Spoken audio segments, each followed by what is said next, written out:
You may remember on July the 7th, London came to a standstill. My way of looking at peace was changed dramatically on that day because the number 30 bus was blown up a few yards from my office. I was photocopying at the time, but then there was the bang, the clatter, and the rain of metal and blood and bits of people and their possessions. I spent the day at the British Medical Association helping doctors and paramedics and volunteers lay out the dead, care for the severely wounded, and as the day wore on, tender and care for those walking wounded. That day I saw every creed, nationality, age, gender, faith, all caught up in the bloody chaos. It reminded me that I had to do my bit to create peace in our communities. And as World War I comes to an end, as we celebrate World War I coming to an end, I am reminded again that each one of us has a responsibility to make peace, to wage peace, not war. And there is a piece of music that's going to play in the background as I offer this reflection. It's from Holt's Planet Suite. It's Venus, the bringer of peace. It was premiered on the 29th of September, 1918.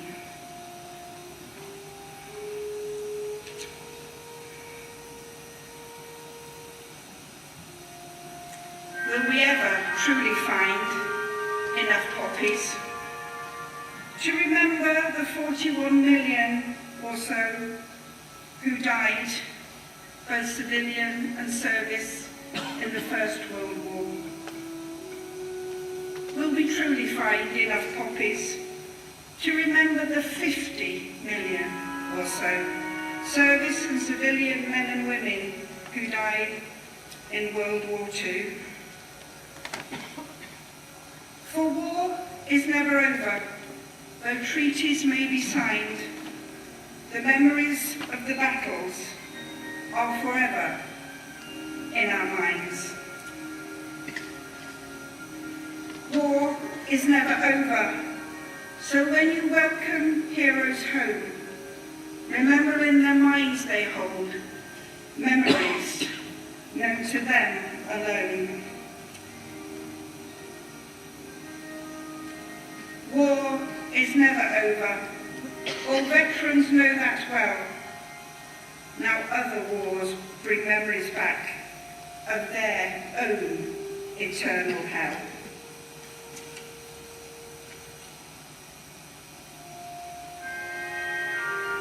War is never over, for I knew World War II. I'll not forget the battles or the nightmares that ensue.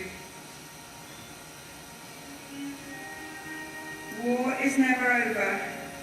Those left home to wait know this, for many are still waiting. It was their farewell kiss.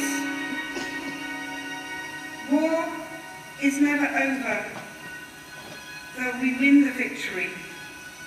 Still in our minds the battles.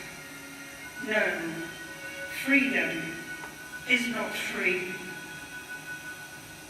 And in Flanders fields the poppies blow, between the crosses row on row, that mark our place, and in the sky, the larks, still bravely singing fly, scarce heard amid the guns below. We are the dead. Short days ago we lived, felt dawn, saw sunsets glow, loved and were loved, and now we lie in Flanders fields. Take up our quarrel with the foe. To you, from flailing hands we throw the torch. Be yours to hold it high. If ye break faith with us who die, we shall not sleep, though poppies grow in Flanders fields. And that torch is freedom. Freedom to live without fear. But let us think for a moment on what brings conflict. Some of which we've heard today is often bound up in difference. The taught in the playground because you wear glasses. The barging on the school bus because your rucksack is from Tesco, not Nike. You can't rent a home because of the colour of your skin. You are taken from your home because you are a Jew. All this because of difference. Yet, on the island of Jersey during the Second World War, in the midst of all the anger and frustration of the occupation, the islanders began to realise that the German soldiers were just like them. They too wondered when they would see their children again. They too were missing their loved ones. And when you visit the Jersey war tunnels, you are faced with the stark reality. A question is asked of you. Would you let your child accept sweets from a German soldier? As I sat in the dark and gazed at the liberation tapestries that tell the story of the islanders, one question filled my mind. Have we learnt nothing? The war to end all wars, millions killed and maimed, land torn asunder and poisoned for generation, all because of difference. Through the memories of those who wrote their experiences of World War I and the stories of later conflict, we are to be reminded, have we learnt nothing? Yet there are signs that maybe, just maybe, we have begun to understand that our differences give us each our own sense of uniqueness, and that underneath those differences, we're all human. And the human spirit is the same in all. The spirit that seeks love, shares empathy, seeks comfort and compassion. For everyone wants to be loved and to love, to be forgiven and to forgive, to belong, to be cared for and to be carer of. That's what binds us together.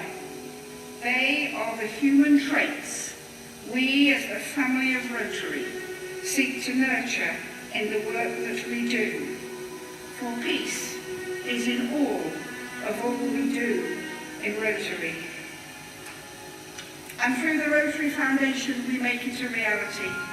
Through funding projects big and small that bring dignity and worth to those in need of education, clean water, healthcare and sustainable development. And through the funding of individuals like the Peace Scholars and the Global Scholars, who at all levels of local, national and international government will put people first and seek ways of peace. For peace is the golden thread that is woven through all our work. Peace is in all we do in Rotary. And when you go home from here, tell them of today and say, we will work today for a peace-filled tomorrow. Thank you.